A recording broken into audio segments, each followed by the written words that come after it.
Bienvenidos a una edición más de Visión STEAM PI, acá en un programa súper especial porque tenemos unos invitados de lujo que tiene que ver con la educación y con lo que estamos trabajando. Y en un detalle importantísimo, en el primer programa estuvo de invitado de honor nuestro invitado que hoy le estamos trayendo de vuelta. Así es que, sin más preámbulo, le saludo a mi compañera quien les va a estar presentando. ¿Cómo estás, Rosa? ¿Qué tal, Lilian? ¿Cómo estás? Súper bien, contenta de estar en un especial más aquí de los conversatorios online de EduCanal, aquí en Visión STEAM. Y bueno, un tema realmente creo muy requerido ya hace varios meses, que tiene que ver con lo que es transformación educativa en tiempos de pandemia. Para eso vamos a tener a dos invitados de lujo. Ellos son el viceministro de Culto, el doctor Fernando Griffi, del Ministerio de Educación y Ciencias. Bienvenido, señor viceministro. Muchas gracias, Rosa, muchas gracias, Lilian. Muy contento de estar aquí nuevamente. Muchas gracias. Bueno, y lo que comentaba Lilian era que el señor viceministro Fernando Griffi estuvo en el primer programa de Visión STEAM, que nos dio ese puntapié de suerte y por eso seguimos tan afianzados y recibiendo siempre todas sus sugerencias. También está con nosotros el economista Giancarlo Campieri. Él es coordinador general del Plan Nacional de Transformación Educativa. Bienvenido, señor Giancarlo.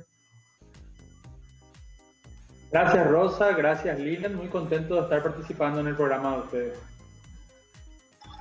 Muchas gracias, Giancarlo. Ya yendo a todo lo que tiene que ver con transformación educativa en tiempos de pandemia, sé que vos que estás allí desde el otro lado querés saber todo lo que se está trabajando desde el Ministerio de Educación y Ciencias, y es por eso, viceministro, que queremos en detalle conocer de qué se trata este proyecto o este trabajo de transformación educativa que están llevando adelante.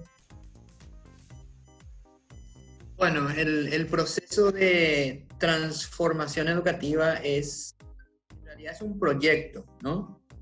Y ese proyecto que está gerenciado desde sus inicios en cierta medida por el Ministerio de Educación y Ciencias, pero no está solo, sino que son varias instituciones que le acompañan porque es un proyecto muy ambicioso, que lo que se pretende es en realidad una reforma educativa, pero una reforma tan profunda que el nombre es transformación educativa, porque lo que se pretende es algo bien hecho, participativo, utilizando un diálogo amplio, un diálogo multidisciplinario que abarque todos los aspectos de la educación y que lo hagamos así, de este modo, porque necesitamos una sostenibilidad en ese proceso tal que podamos anhelar no solamente hacer cambios en la educación, sino que estos cambios sean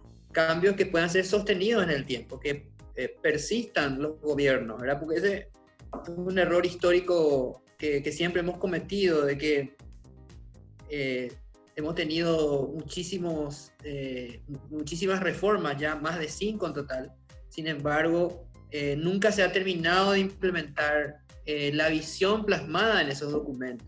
Entonces, lo que hoy queremos es que se haga de una forma amplia, participativa, con una mirada apreciativa, conjunta, una construcción social y técnica al mismo tiempo hacia un proyecto que pueda transformar la educación. Y ese proyecto está gerenciado por un comité, se llama Comité Estratégico para el diseño de la transformación educativa 2030. Es un nombre muy largo, ¿verdad? Pero no tan largo como lo ambicioso que es, ¿verdad?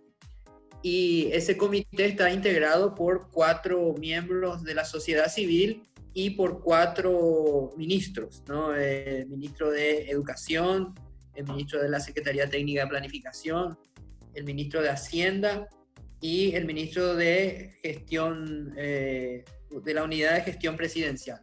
Entonces son esas 4 instituciones acompañadas por la sociedad civil que van diseñando el día a día, el paso a paso de cómo se lleva ese diálogo, ¿sí? También acompañado por universidades, tanto nacionales como extranjeras, que nos ayudan a sistematizar la información y a traernos también a la mesa de discusión para que nosotros los paraguayos seamos quienes tomemos esas decisiones tan importantes para la educación. Eso es a grandes rasgos lo que es el proyecto. Qué interesante, justamente es un proyecto, es un plan nacional de transformación educativa y este plan lo compone no solamente, lo gerencia el Ministerio de Educación y Ciencias, pero lo componen 4 instituciones gubernamentales, pero también tenemos representantes de la sociedad civil. Qué interesante y qué rol tan grande la que está, o sea, bastante pesada, digamos, el rol de la coordinación de este proyecto. El economista Giancarlo, que está liderando este proyecto, es un proyecto bastante ambicioso, como ya lo mencionó. Y desde ese punto de vista, no sé cómo estamos de tiempo, pero voy a lanzar ya la consulta. Desde ese punto de vista, Giancarlo Campieri, persona que está llevando adelante, ¿en qué fase estamos? Porque ya ha iniciado antes, un tiempo atrás, tengo entendido que en el 2018, finales del 2018, si no me equivoco, me corrige, pero ¿en qué fase estamos? Antes de contarte en qué fase estamos, te comento rápidamente cuáles son las etapas o cuál va a ser el camino a recorrer para terminar el Plan Nacional de Transformación Educativa. Son etapas dentro de la implementación del proyecto o dentro de la implementación del diálogo nacional. La primera etapa es la etapa de diagnóstico o análisis de la situación del sistema educativo. La segunda etapa es la consulta. La tercera etapa es la etapa de formulación. La cuarta etapa es de retroalimentación y la quinta etapa de aprobación. Cada una de esas etapas tiene un producto que tiene que lograrse y ese producto contribuye a que tengamos el Plan Nacional de Transformación Educativa elaborado y finalmente aprobado. ¿Dónde estamos ahora mismo? Estamos en la etapa de diagnóstico todavía. Si no hubiese habido pandemia, hemos estado en la etapa 2, en la etapa de consulta. Sin embargo, como a todos nos tomó de sorpresa, nosotros también obviamente, nos obligó a replantearnos ciertas cosas. Todavía estamos profundizando en algunas cuestiones del diagnóstico. Teníamos que continuar haciendo entrevistas, las cuales las estamos haciendo por medios virtuales. También teníamos que hacer mesas técnicas. Las mesas técnicas son instancias de revisión y análisis de los documentos que se van elaborando a lo largo del proceso de diseño de la estrategia. Y bueno, esas mesas técnicas, la última la hicimos en marzo y teníamos que hacer otra en el mes de abril, pudimos hacer por la pandemia. Y en medio de eso también estamos haciendo ajustes a los temas contractuales con las universidades que nos están apoyando, estamos haciendo ajustes de los contratos de los otros actores que están siendo parte del proceso. Y mientras eso, también estamos con el proyecto. Pero básicamente, y en corto, estamos en la etapa de diagnóstico todavía. Excelente, señor Giancarlo. Pero yo me quedo con lo que decía el señor Giancarlo de que esta pandemia está acelerando los procesos. Creo que estamos de acuerdo en varios de los temas que abordamos ya en los diferentes conversatorios online. Estamos coincidiendo en lo mismo y que esta pandemia está trayendo en paralelo cosas muy positivas y qué mejor que estar acelerando un poco los procesos de la transformación educativa en el país. Vamos a un pequeño corte, querida audiencia, y ya volvemos con más de este interesante y requerido tema. Enseguida volvemos.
Estamos de vuelta en nuestro segundo bloque, hoy con un programa que tiene que ver justamente con la educación y estamos con transformación educativa en tiempos de pandemia. Así es que para eso justamente le estábamos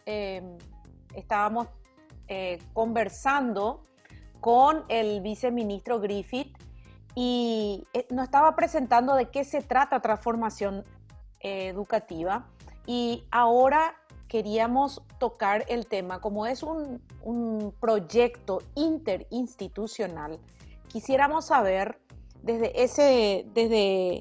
ese punto justamente, ese proceso de transformación que se ha iniciado ya, en este tiempo de pandemia, como ya bien lo explicó en el primer bloque el economista Giancarlo, en ese proceso interinstitucional, ¿cómo se está haciendo estas reuniones que habían comentado? ¿Cómo se está visualizando y visionando en este tiempo de pandemia?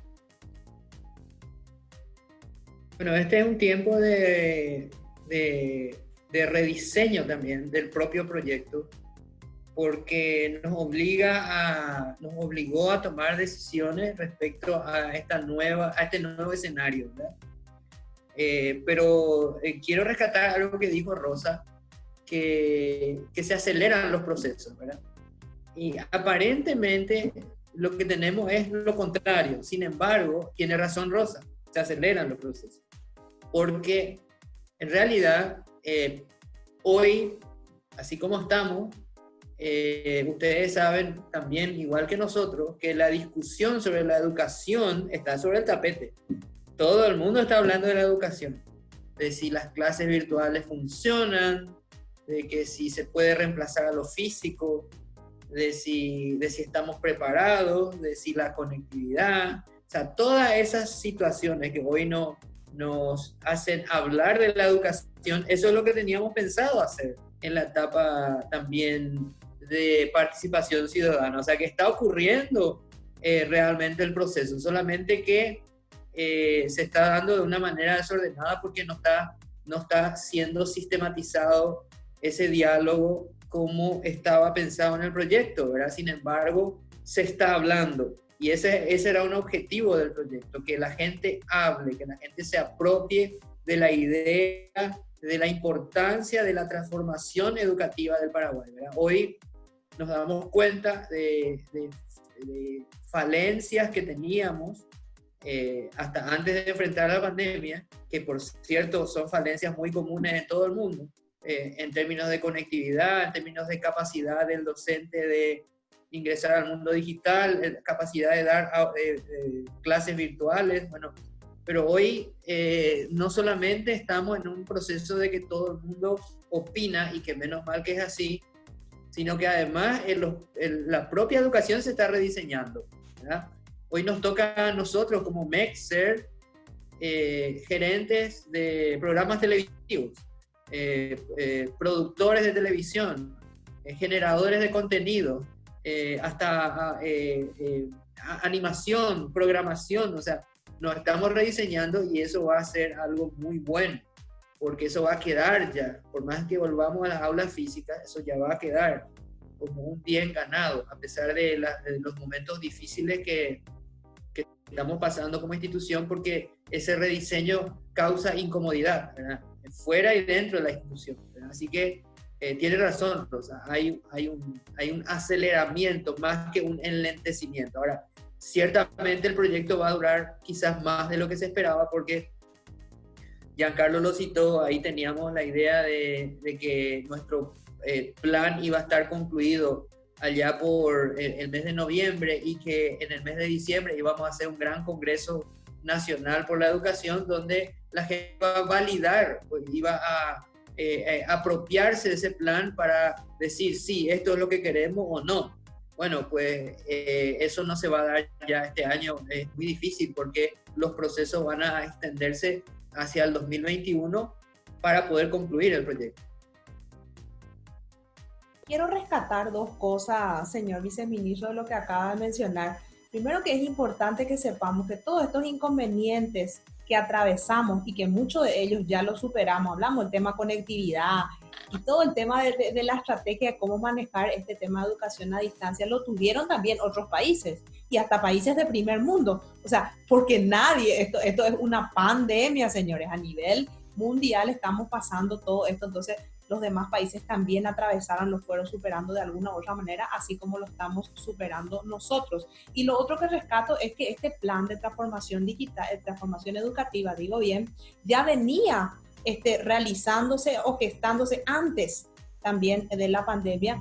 Entonces ya se estaban realizando acciones en relación a eso, lo que también favorece a todo lo que se va a proyectar. En relación, señor Giancarlo, justamente al cese de actividades que se tuvieron en los colegios y escuelas, actualmente, hoy, ¿cuál es la estrategia que se está queriendo adoptar desde el punto de vista de la educación a distancia, tecnologías, con el área docente, con los alumnos, padres también, que es un componente muy importante? ¿Qué se está queriendo encarar de ahora en adelante, señor Giancarlo? La idea es avanzar con nuestro proceso de diálogo nacional a través de medios virtuales. Las etapas que les mencionaba hace un rato, vamos a seguir cumpliéndolas tal cual lo habíamos planeado, pero en vez de hacer actividades presenciales, vamos a tener que hacer gran parte de ellas, vamos a tener que hacerlas a través de medios virtuales. Y en particular queremos aprovechar esta efervescencia que hay en torno a la importancia de la educación y queremos canalizar todas esas opiniones que la gente está emitiendo a través de diferentes canales, a través de una plataforma web que estamos actualizando ahora mismo, y con eso vamos a generar discusión en torno a temas puntuales que vamos a ir planteando. El proceso de transformación educativa está basado en 7 ejes temáticos principales, que son currículum, gestión educativa, evaluación e investigación, TIC en educación, marco legal y financiamiento educativo.